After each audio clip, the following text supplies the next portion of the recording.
আমাদের আজকে শপথ দিতে হবে, প্রতিজ্ঞাবদ্ধ হতে হবে, যেই বাংলাদেশে ৯৫% মতো মুসলমান বসবাস করে, এই দেশের ভিতরে উলামায়ে কেরাম, বাংলাদেশের রাজধানী ঢাকাকে বলা হয় মসজিদের নগরী, এই দেশের ভিতরে বলন্দ আওয়াজ থাকবে উলামায়ে কেরামদের, ইমামদের, খতিবদের।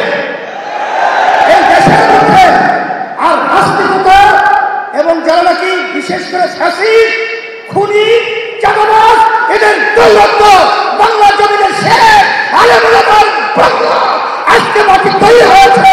আমাদের আওয়াজ তুলতে হবে, ইমামদের ইজ্জত রক্ষা করতে হবে, খতিবদের ইজ্জত রক্ষা করতে হবে। আজকে যদি ইসলাম রাষ্ট্রীয় পর্যায়ে ক্ষমতা যায়, ক্ষমতায় যদি আজকে যেতে পারে, আজকে এই দাবিগুলো বাস্তবায়ন আল্লাহর রহমতে কন্ট্রোল মধ্যে বাস্তবায়ন হবে ইনশাআল্লাহ। আর আমি যেটা লক্ষ্য করেছি, যদি আজকে আমরা একতাবদ্ধ হয়ে ইসলামের আওয়াজকে আমরা বলন্দ করতে পারি, তাইলে বিগত দিনে আমাদেরকে যারা বারবার বোকা পেয়ে ধোঁকা দিয়ে আমাদেরকে ক্ষমতার সিঁড়ি হিসেবে ব্যবহার করে, বারবার ওরা যে আমাদেরকে নিয়ে যে অপমান অপদস্থ করেছেন, আলেম ওলামাদেরকে, ইমামদেরকে যেভাবে নির্মমভাবে বিভিন্ন কেস, মামলা, হয়রানি, গুম, খুন, এটা আল্লাহর রহমতে আর দেখতে হবে না।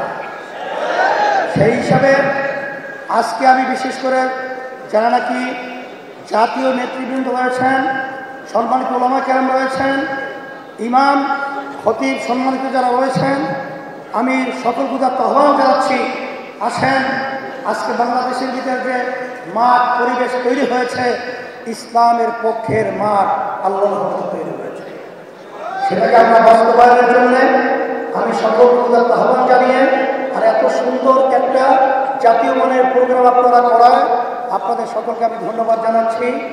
আমিও আপনাদের সাথে আল্লাহ যেন কবুল করেন, খাদিম হিসাবে আপনাদের এই দাবিগুলো বাস্তবায়নের জন্য আল্লাহর রহমতে আমরা চেষ্টা করব। আল্লাহ কবুল করুন। সবাই ভালো থাকেন। আমি দোয়া করি, দোয়া চাই, আল্লাহ যেন আমাদের সকলকে দুনিয়া আখিরাতে সর্বদিক থেকে কল্যাণের ব্যবস্থা করুন।